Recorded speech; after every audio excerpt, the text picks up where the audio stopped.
resume with the hearing. Where's the Nersa stuff? Yeah, just hold it. Just hold it.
Good day, ladies and gentlemen. Can you take your seats now in the Red Theatre for Nersa public hearing? Can you take your seats now in the Red Theatre? The doors are now open.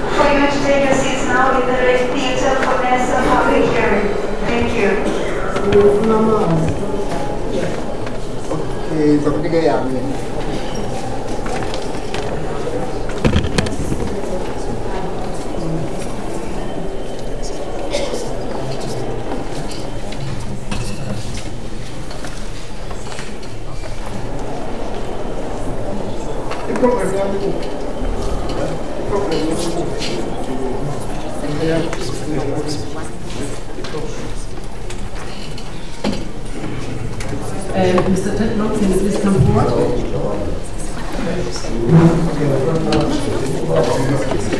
We now resume with our hearing. If you could kindly take your seats so that we also minimize noise and allow the presenter to present. Mr. Tedlock, may you please raise your right hand? Do you solemnly declare that the evidence you're going to present before this panel is the truth and the whole truth? I do. Thank you very much. May you please state your name and your designation as Mining and Energy Advisors? My name is Ted Blom and I'm a partner at Mining and Energy Advisors. Thank you very much. You may start with your presentation. Madam Chair, panel, ladies and gentlemen, it's indeed an honor to be here today.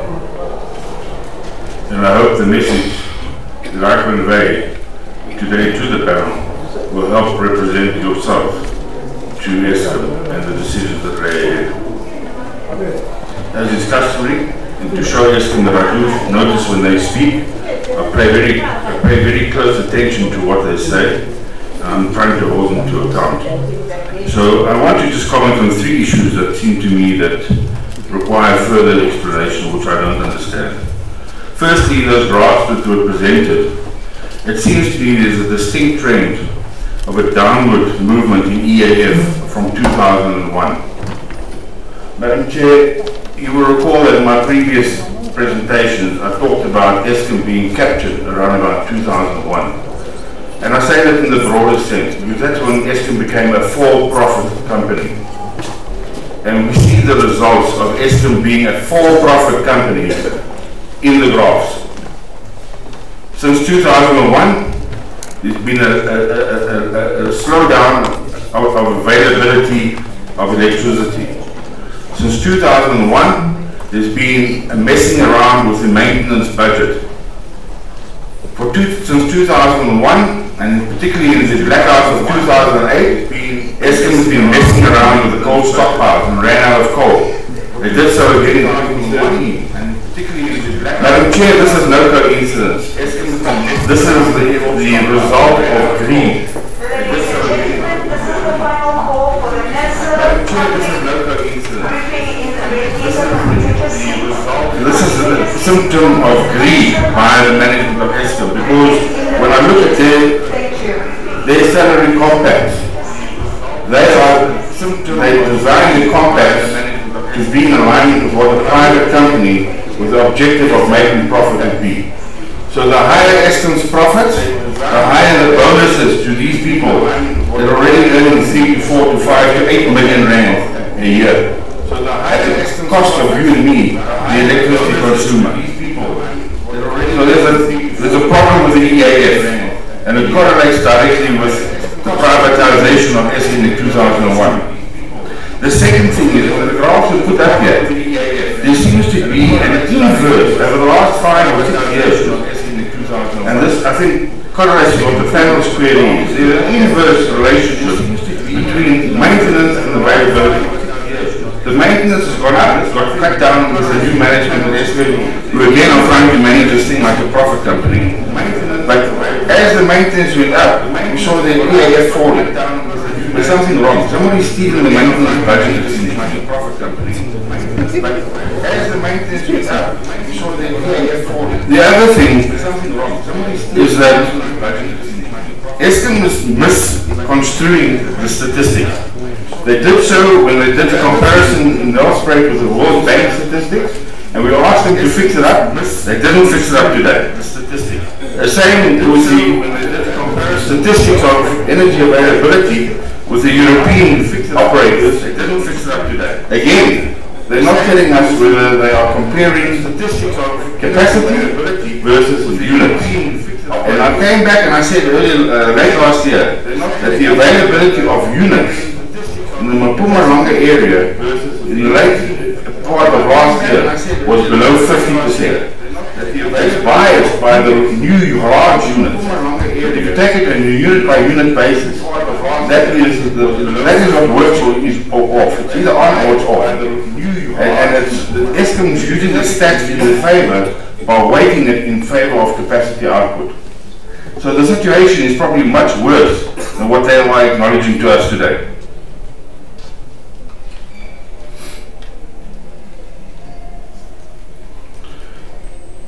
I see that one of their slides now talks about the output at Medupi being 700 megawatts.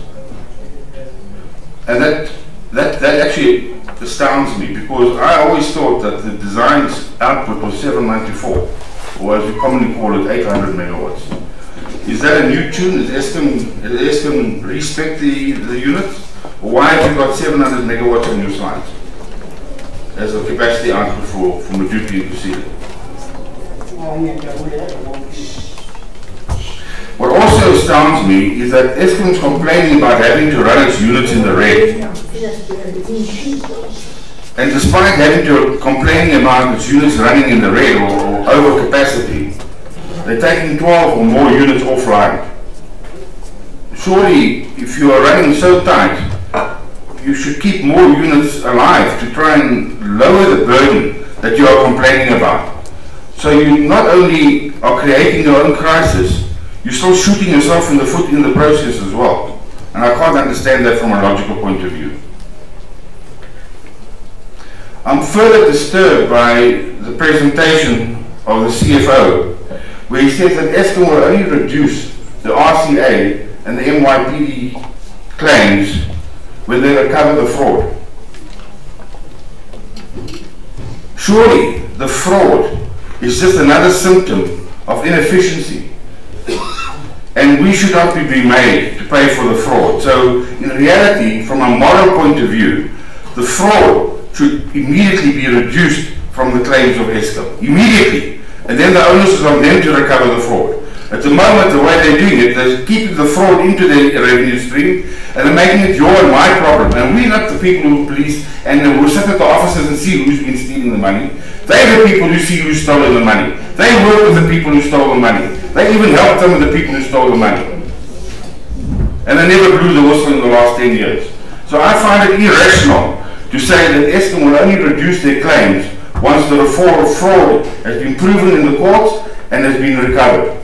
But that's not on. Madam Chair, I'd now like to quickly go through my presentation. And I must say at the outset, I'm very disappointed in the Eskom presentation, because Madam Chair, you asked them in Cape Town, in Port Elizabeth, in Bloemfontein and in Nelspruit to, before the 1st of February, which is today, fix up the defective application and to provide the missing information. And there is still lots of information, as you highlighted, that's missing. It hasn't been shared with the public. So we're sitting here and we expected to accept Eskom's claims without having access to all the information. So briefly, I'm going to run through a background for the sake of the people of Soweto, because I've never been here before to the Soweto Theatre, and it's indeed an honor. I'm going to quickly look at the outlook and the facts, and then I'm going to concentrate on the MYPD defects and the other defects. The background, as I said, Eskom's been captured since 2001. It's out to make as much profit as possible, and you and I are facing the consequences of these tariffs that are going through the roof. And I don't know whether you're happy with that or not. I'm not. Right, the outlook, ladies and gentlemen. Eskom was telling you 15% a year. What they haven't told you this morning is 15% cumulative plus the 4% that has already been allocated cumulative. So that's 20% times 3. That's 60%. Plus the RCA that they're asking to be liquidated, which is another 10%. So in 3 years' time, you're going to be paying 70% more for your electricity. Do you realize that? Would you vote for 70% increase if you knew about it? So we're being misled again by Eskom. They're not putting the facts on the ground in a simple fashion that you and I can understand it. Madam Chair, we're still waiting for the board turnaround plan. They've been in power for more than a year now. I can't understand it. If you join a company or you're appointed to the board of a company that's in crisis, that's in death mode, that you take more than a year and you hire all the world's consultants like BCG and Lazard and Deloitte and I don't know who all, and a year later you still cannot provide a turnaround plan. I'm gobbled. If that isn't board inefficiency, then I don't know what is inefficiency. I'm waiting the task force that the President has appointed. They were supposed to report by yesterday. I haven't seen any report from those people. So all I hear is that a big announcement is imminent within days. In fact, I heard this morning as I was driving here that the big announcement is going to be made next Thursday at the Sona. Ladies and gentlemen, it doesn't make sense to have big announcements in the middle of a tariff application. Because now you say you agree to giving 70% to Eskom, tomorrow you hear that they don't need it because they're going to chop them in half for what they're going to do. It doesn't make sense. There's no stability in the pricing part as far as I can see. My third point is the fact Eskom is de facto corrupt, inefficient and bankrupt. And I've proven that in Cape Town, in Port Elizabeth, in Bloemfontein and in Nelspruit. Everybody knows that. When I started this crusade about the first corruption 10 years ago, everybody thought I was mad. Now everybody knows the facts, and nothing is being done about it. Or they're just slewing around, waiting for it to go away. I mean, what I heard from a senior Eskom executive in the last 30 days is that Eskom even's got a slush fund to pay for corruption.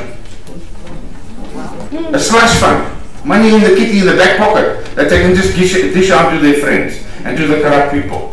If that isn't the epitome of corruption, then I don't know. And I heard it from a very senior executive, and I'll confidentially share that with Nersa if they want to know the details of that person. A slush fund, ladies and gentlemen. It's unbelievable. And then in the documentation, which I'm not sure if you've had a chance to read, it was over 200 pages altogether, Eskom says that if they apply the MYPD rules properly, they're entitled to 90% price increase.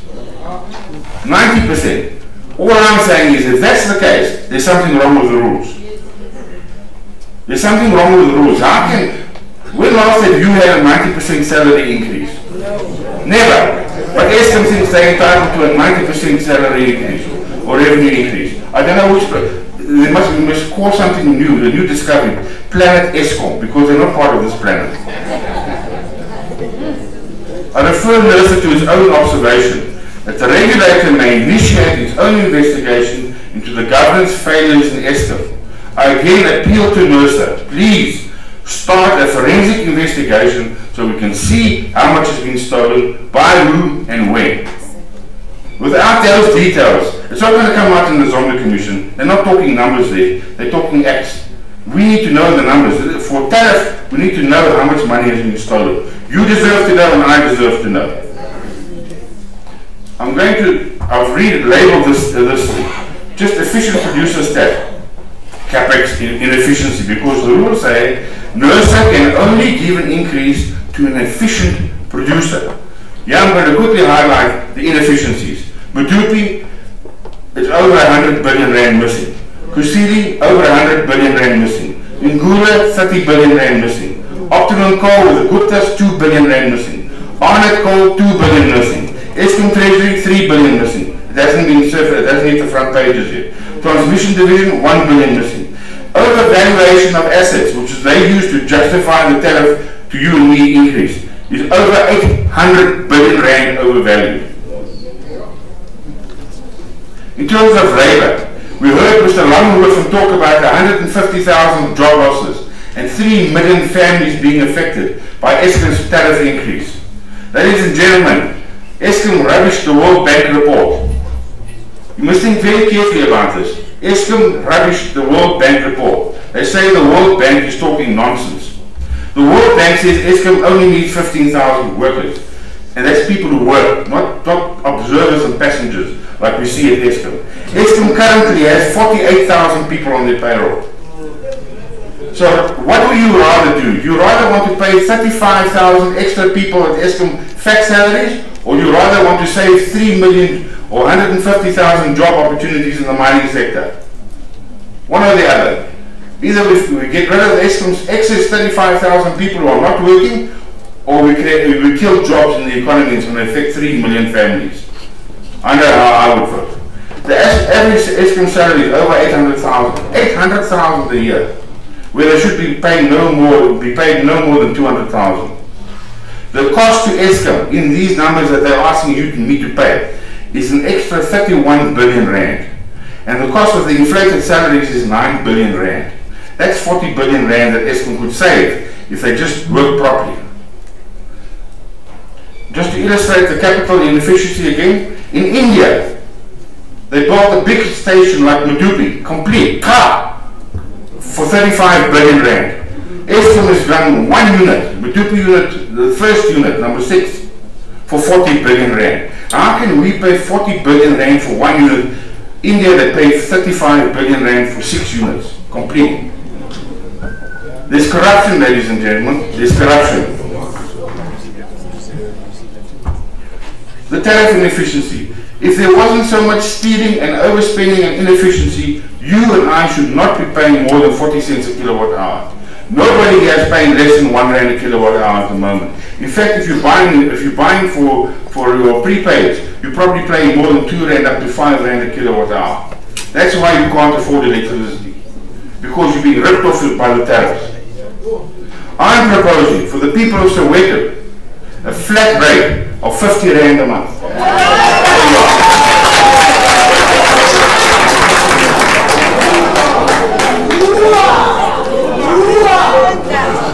And I don't know where the other number this morning of 50 rand a month that came in from the previous presenter, but obviously mine is printed, so I have been calculating this for quite a while. It's not a guess. There's coal inefficiency. Eskom consumes 120 million tons of coal a year. If they bought it from long-term suppliers, they shouldn't be paying more than 30 billion rand for all the coal. They're actually paying 73 billion rand for the coal. There's 40 billion rand missing. Plus the other 40, that's 80 billion rand worth of savings. Eskom has not showed us 1 cent of savings that they've made in the last 10 years. It's just more money and more money and more money and more corruption. I've been through this ride. My observation about the Eskom, this is today's observation. Eskom's application remains defective. Madam Chair, I think the Nersa panel needs to think very carefully how they're going to treat this Eskom application.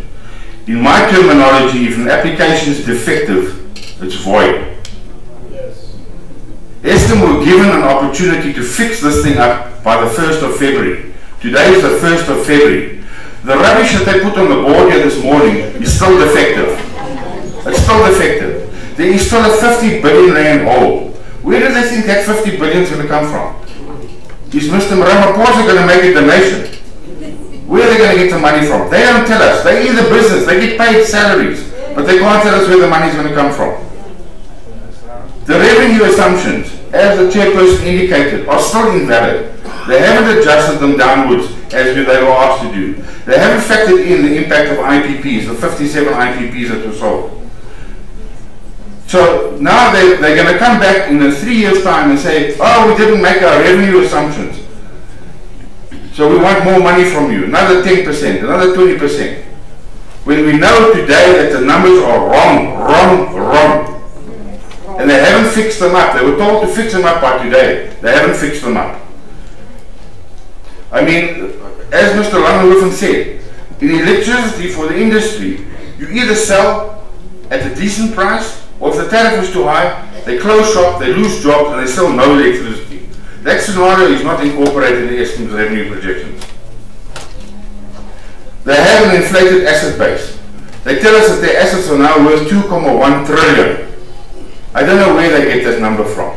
Because if they put that stuff on the market, they won't even get 250 billion. So really, that number is being used to increase and inflate the tariff that they're charging you and me. The sensitivity analysis has been ignored. Eskom's own numbers indicate that if this tariff goes through, 134,000 jobs will be lost. They don't tell you how many businesses are going to be closed down. They're not telling you that we're going to lose more than 80% of the mining jobs in this country. That information was available to them. Mr. Langehoven said there has been consultation. And I assumed it was quality consultation, not just drinking cups of tea. The other fact that really aggravates me is there is no balancing, as required in the Electricity Regulation Act, between the needs of Eskom and the needs of the people. It's just Eskom. Forget about the people and affordability. That's not right. And we need the Nersa panel to think about that.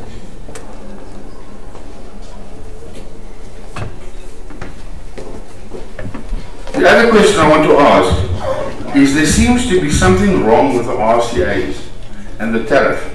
Because we give Eskom money and a tariff increase in 2013 and 2014 for loss of sales, for sales not made.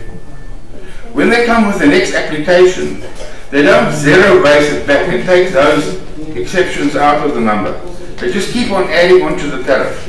I think there is something I suspect strongly, and I asked the panel, Mr. Modise, you're very good with the numbers and accounting. I asked the panel to please check that we aren't double counting for the loss of revenue number. Because Eskom doesn't come back and say my tariff this year was 90 cents. It now goes back to, because of the RCA is now worn out, expired, it now goes back to 70 cents, and now we come with our new tariff application increase. I think that point is taken. The other issue is nowhere in this application is there any provision for gross inefficiencies. Ladies and gentlemen, I've just showed you on the labour side, the salary side, the coal side, the capex and the projects never get finished. All those, the board inefficiency, there's no provision for inefficiencies there. In fact, there's no acknowledgement of inefficiencies there. In fact, I still see Eskom executives addressing conferences and attending conferences all around the world, and they're doing it at your and my cost, and they're flying first class. And we must just pay for it. It's not on.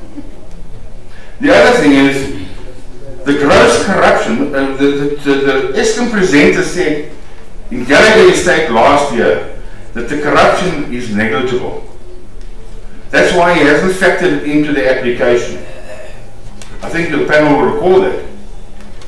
I have under cover of a confidential email saying proof to this panel of corruption that's on the court rolls involving Eskom of 3.7 billion rand.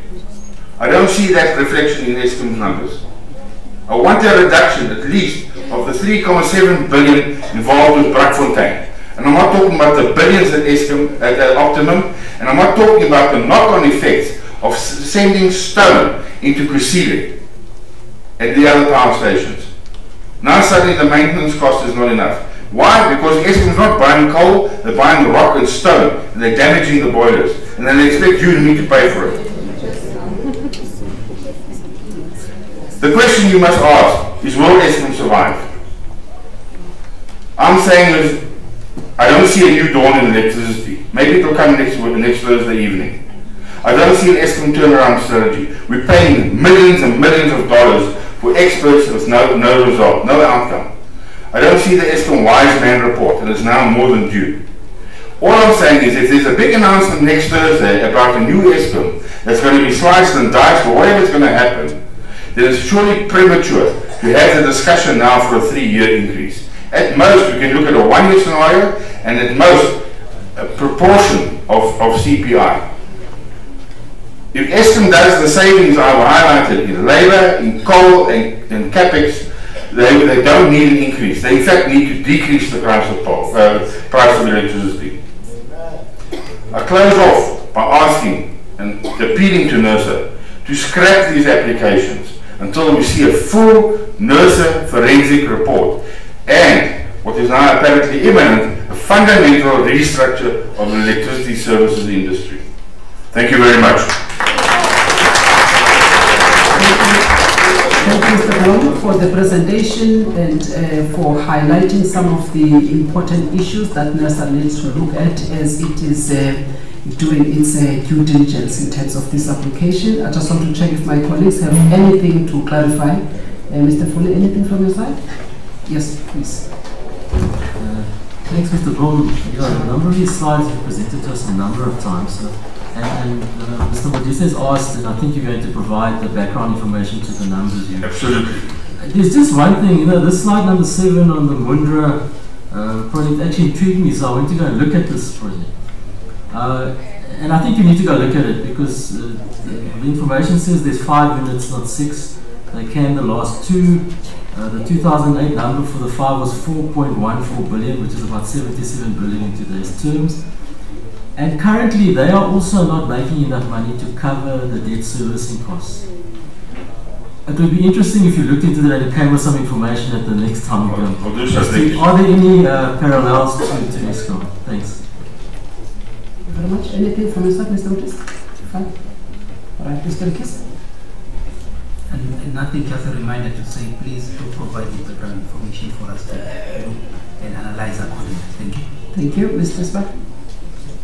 Thank you, Chair. I only have one question.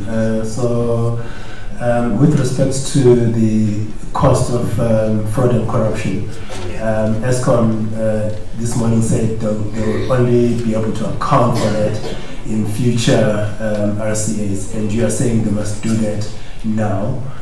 Do you have a suggestion in terms of how they should be accounting for that in this application? Thank you. Right. Thank you very much, Mr. Blom. Also, with regards to some new information on the RAB that has been submitted today, if you could ask, we've asked the question earlier on in the other hearings, if you could also get to some of the information that was presented by ESCOM to elaborate some more. Madam Chair, thank you very much. If I could just answer the one question that was, Sir, ESCOM knows where the corruption is. These people have been here for the last 10 years. They know where the corruption is. They just haven't cried out, like Mr. Agridi from Bosasa. So we need an ESCOM, Mr. Agridi, to come forward and tell us and show us where the corruption is. If that doesn't happen, I'm asking you to appoint a forensic audit, because then you and I will both know where the corruption is taking place and how much it's been.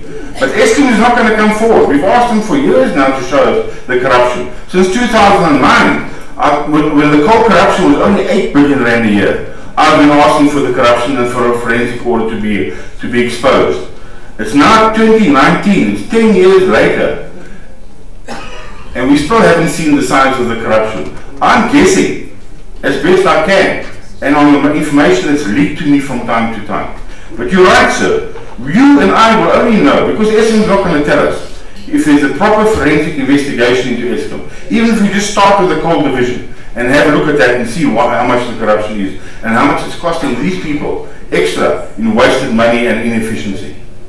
As far as the other numbers are concerned, Madam Chair, I will gladly include it. I knew I was going to be at a number of presentations. I'll gladly put it into one presentation, or one written document, and I'll submit that within 7 days of Monday. If that's fine with the panel. Thank you very much. We'll appreciate that. And we're still, by the way, expecting ESCOM, as it has undertook in Cape Town, to provide us with the update on its internal investigation pertaining to issues of procurement, mismanagement and corruption. So we expect them to present that information on the update here in Gauteng.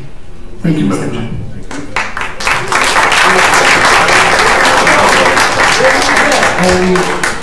The next presenter is the City of Johannesburg. We have the Executive Mayor, Councillor Herman Mashaba.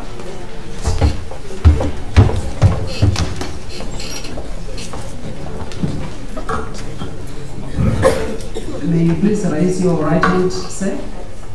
If you could also try to speak so that we can record that we've done the oath. Do you solemnly declare that the evidence you're going to present before this panel is the truth and the whole truth? I confirm it is the truth. Thank you very much. May you please state your name and your designation at the City of Johannesburg for the record. My name is Herman Mashaba. I'm the Executive Mayor of the City of Johannesburg. Thank you very much. If you may start then with your presentation. Madam Chair, leaders of Nersa, residents of Soweto, City of Johannesburg, South Africa at large, thank you very much for giving me this opportunity to present this morning. As many of you, I'm the Executive Mayor of the City of Johannesburg, representing just over 5.5 million residents of the city. I have no doubt that many of you thought my request to address you here today was most unusual for a leader of government. Typically, it is this type of engagement. Government is represented by bureaucrats armed with PowerPoint presentations containing words that few of us actually understand. I'm sure my colleagues are armed with such, but the special circumstances of the matter are herefore necessitated to address this panel.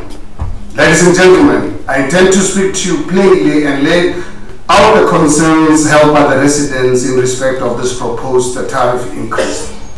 Around 45.2% of our residents exist barely surviving below the poverty line. At least 900,000 of our residents are unemployed and our economic growth outlook stands at only 1.7% if we are lucky.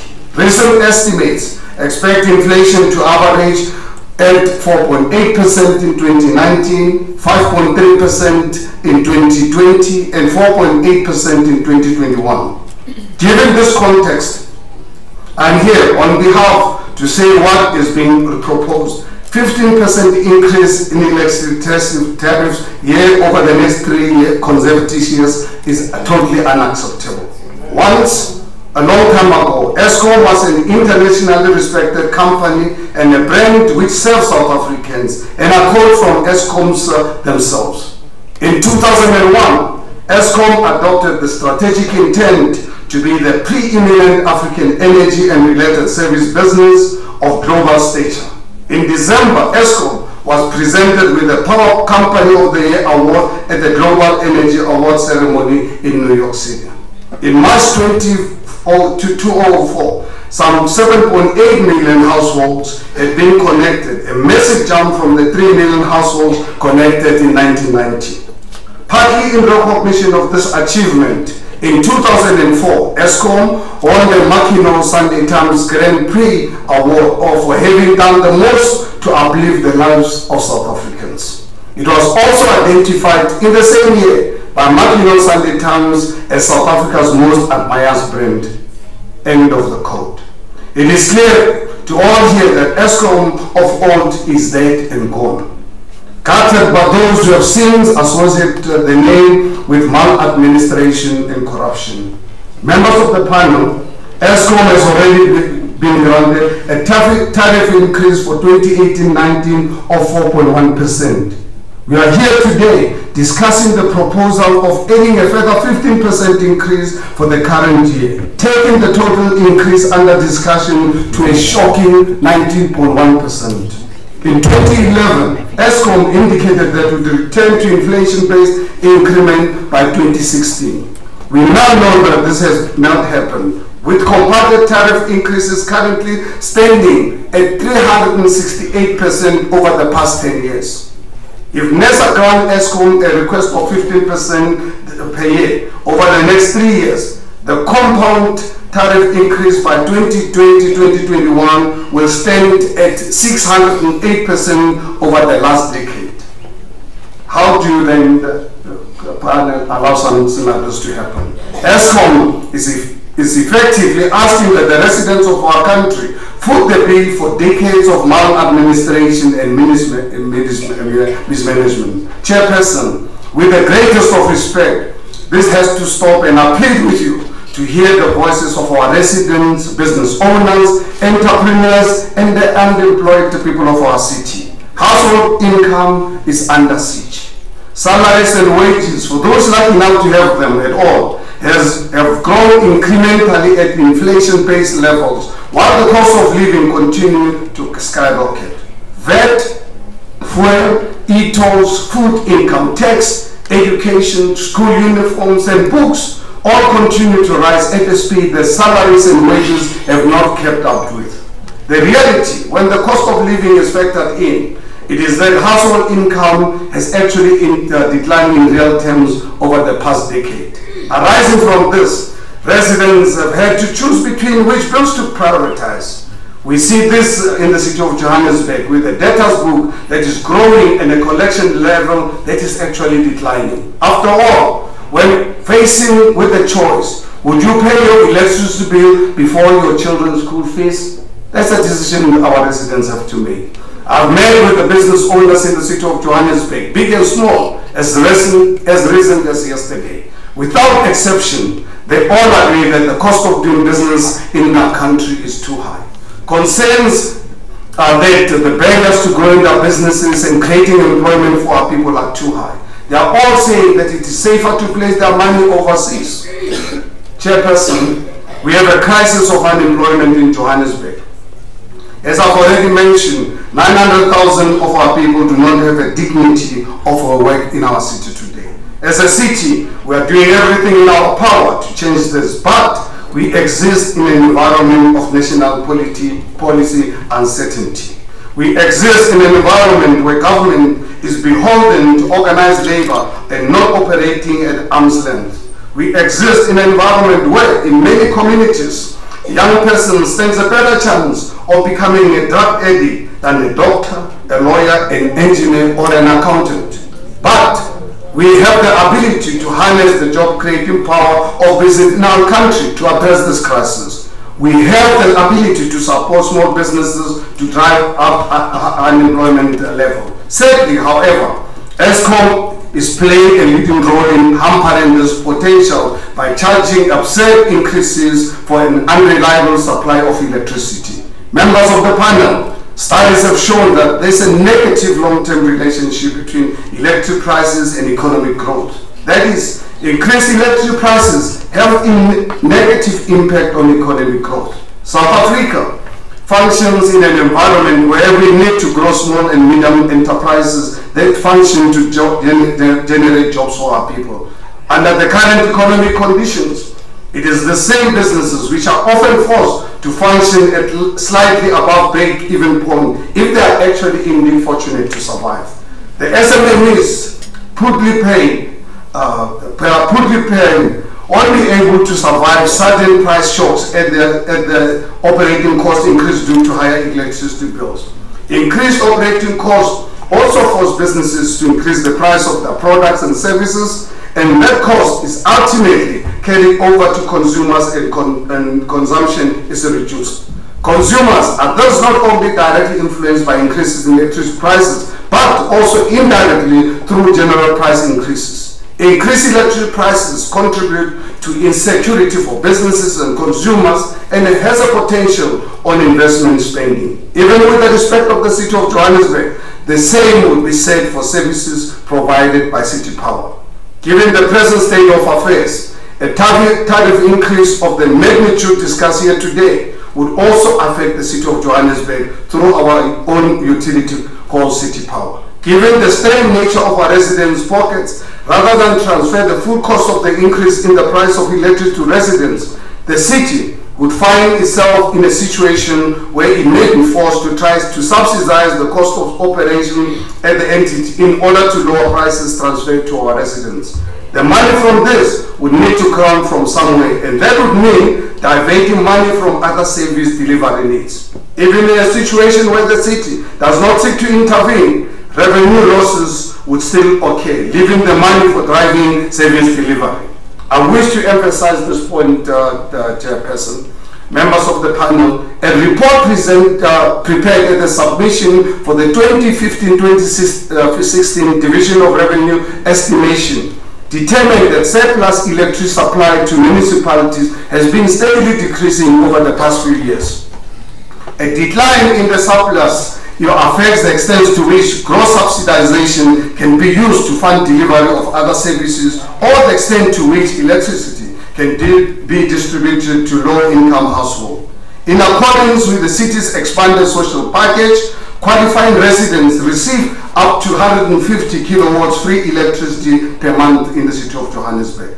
If the price of electricity increased by 15%, taking into consideration the city's limited budget, the city will have to choose between reducing the amount of free electricity and reducing budget allocation to other service delivery areas. Whichever tough position the city chooses, it is our residents, particularly our poorest residents, who are going to be the biggest losers. Finally, policy uncertainty surrounding independent power producers and renewable energies is severely impacting investment in the electricity generation in South Africa. Also, signs that the technological progress is decreasing the price of renewable energy generation. It makes no sense that ESCOM is allowed to increase the price of electricity when alternatives are available. ESCOM's monopoly over power generation must be broken up, and independent power producers must be allowed to generate electricity to add to the national grid. Members of the panel, I would like to end where I began. Ultimately, what the public is being asked to do here is to step aside and allow corruption to win the order of the day. The proposed tariff increase would punish ordinary law-abiding residents, while corrupt politicians and individuals responsible for the state-owned enterprises' downfall are allowed to walk free.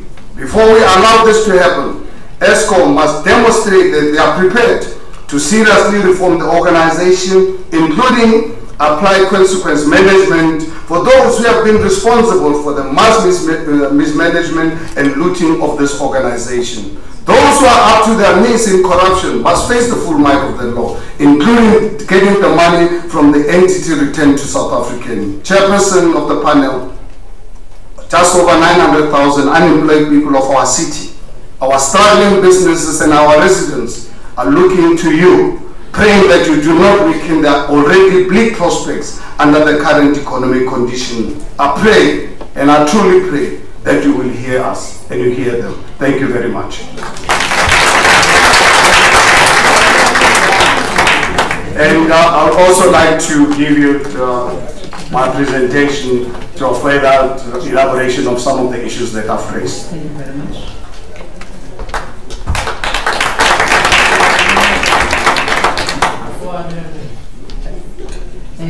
Thank you very much, Councillor Mashaba. If the members might have one or two questions for clarity, I'm going to start with Mr. Foley. Thanks. There's more a request than a question. Mayor, you referred to studies or a study that shows the negative long-term impact between electricity prices and economic growth. If you could furnish us with that study or studies, we'd appreciate it. Thank you. Thank you very much, Mr. Foley. Mr. Modis. Thank you, Madam Chair. And thank you, Mayor Mashaba. You know, ESCOM, in some of the presentations we've been, listening to as we're moving around the country, says that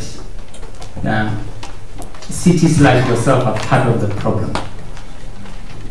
And they're saying that, in the same way they're saying Soweto is not paying, they're saying municipalities are not paying for the electricity they supply, and therefore they are not able to fund some of the programs that they need to do. Do you agree with this? Do you think, as a city of Johannesburg, you're in the same position or not? And if you just provide clarity on this. And the second thing is, can you just explain to what extent the communities in the city are increasingly moving to the alternatives that you're talking about, like solar panels, and are they having an impact on the city of Johannesburg? And how do we, because some of those states we need to start factoring into the volumes that ESCOM says they're going to be getting over the next couple of years. Thank you. Thank you, Mr. Modis. Thank you, Chairperson. Thank you, Councillor Mashab, for the presentation. I want to repeat what my colleagues have asked, but I heard of the issue of the flat rate being raised here. I'll just talk to the issues of consultation. First of all, any consultations with ESCOM prior to this application? And then in terms of consultation with the residents with regard to the flat rate that was put forth here today. And then if you can just please assist with information that will provide some requisite stats for economic impact analysis for particularly the city. And then I also heard you mentioning the issue of renewable energy, and in the presentations that I've heard with ESCOM, got it coming at a higher price than the conventional coal. Just would like to know what your view is in that respect. You also are talking about 900,000 residents unemployed, because the municipality is also a supplier through the city of through this agent. But I'd just like to know then, what are you doing about that? Because in other areas, municipalities have been highlighted as also making the situation worse instead of assisting the situation. Thank you. Thank you, Mr. Mkisa. Mr. Smart.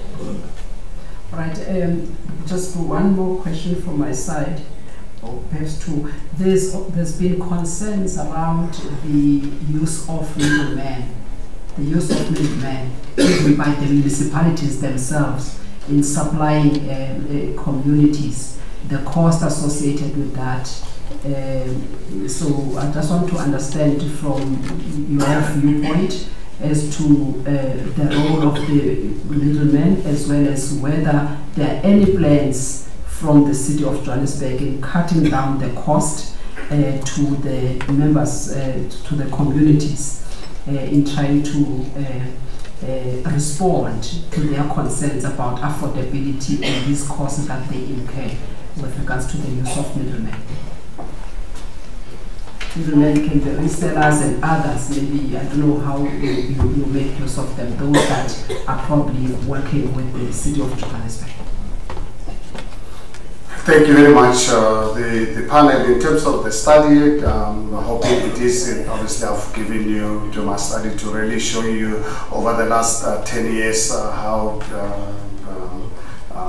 the cost of electricity has actually impacted on our city. As I said, we're talking in excess of about 368% increment in the last 10 years. And I think it is contained in there.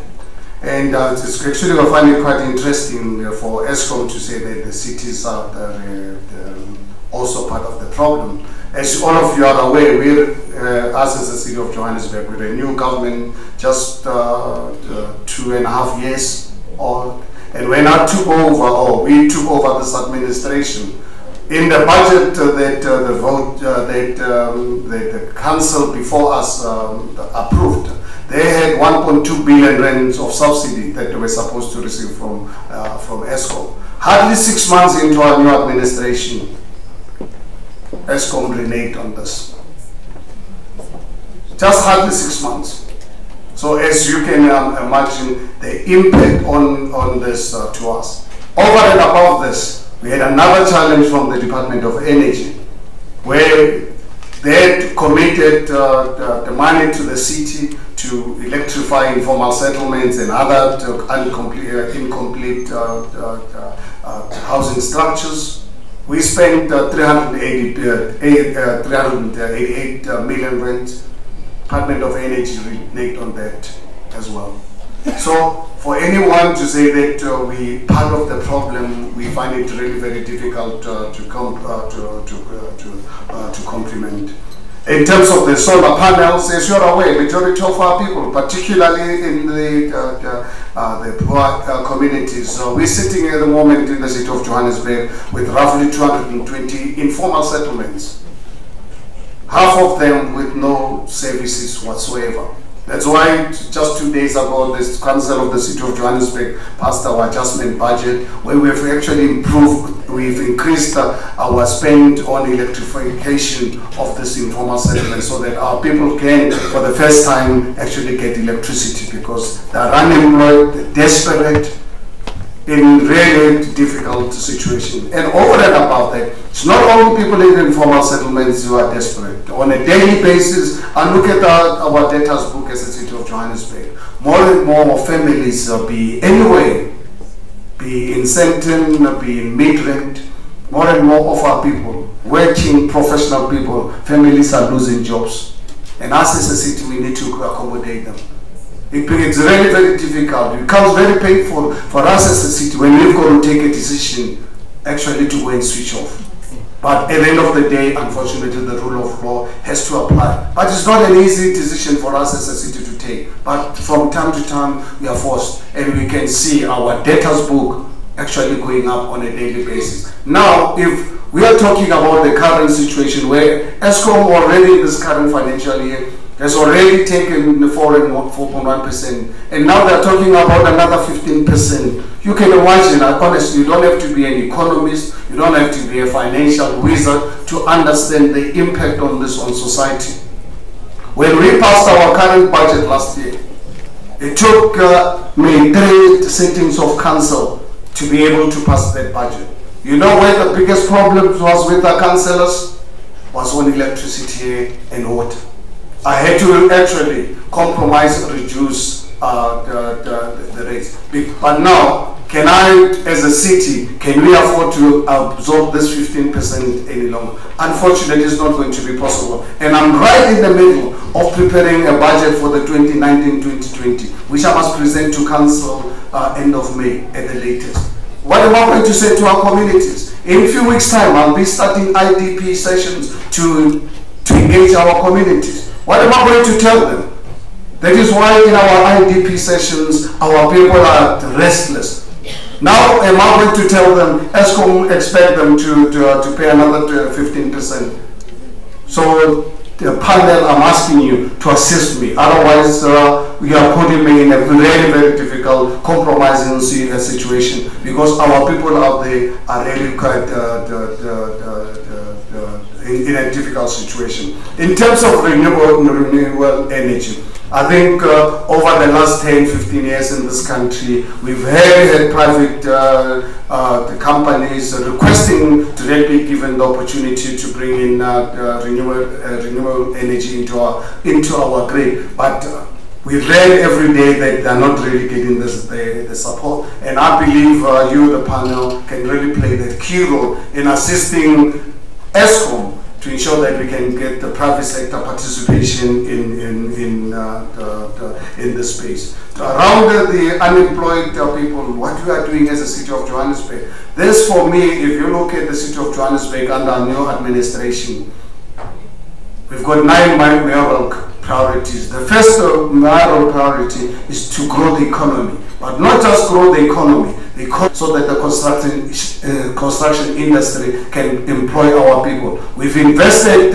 in policing so that the city of Johannesburg can be a safe city, so that we can be a friendly city where people can actually feel safe about it. So these are some of the steps that obviously, given the time, I'm happy we can take you through the entire program of what we intend doing to address unemployment in our city. We will appreciate that, Mayor. I'm worried about the time. Yeah, that's why I'm saying. So. Can I request that some of the information, if you can assist this panel with additional information? Absolutely. I will arrange within the next week or so to really share with you some of our plans to really grow the economy and create employment opportunities for people. I will add that into my presentation. Thank you very much. And also the impact of the increase on employment, and also just also in terms of the planned investments in the city, if you could also touch on that with regards to the impact.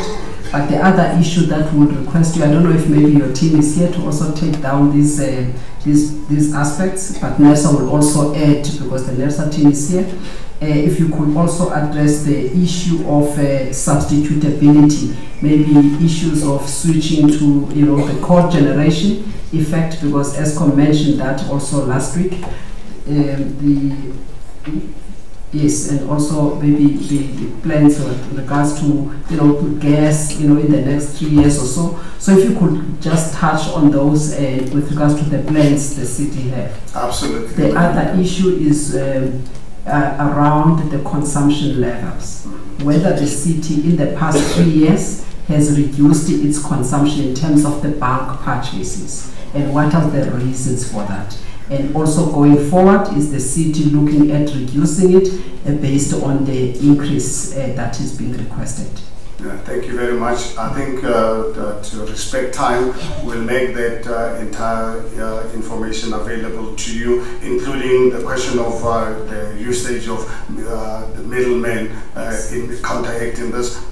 We're happy to share that strategy with you to see how we can obviously really. We, as the City of Johannesburg, have adopted a huge program where we talk about the saving measures. And as a city, in the last 2 years, we've been saving in excess of R500 million. And I'd like to see this amount increasing every year. And one thing for sure, this question of middlemen in our system is one of the challenges that obviously I could not really just implement immediately, but it's part of our long-term plan to ensure that we can really bring the cost of doing business down.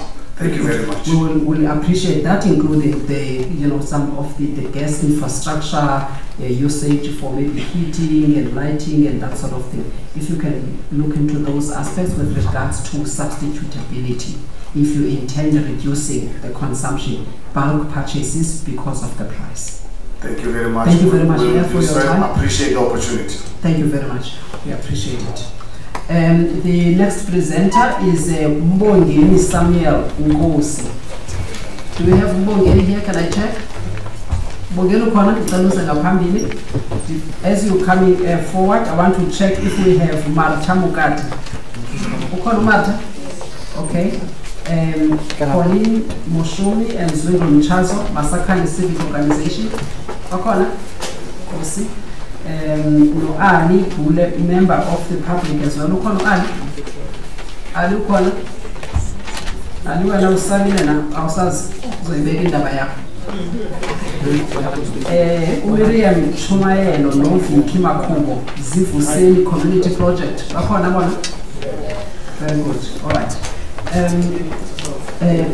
Mr. Mbongiseni Nkosi, ngicela uphakamise isandla sakho sasekunene baba. All right. Speak English. Oh, okay. All right.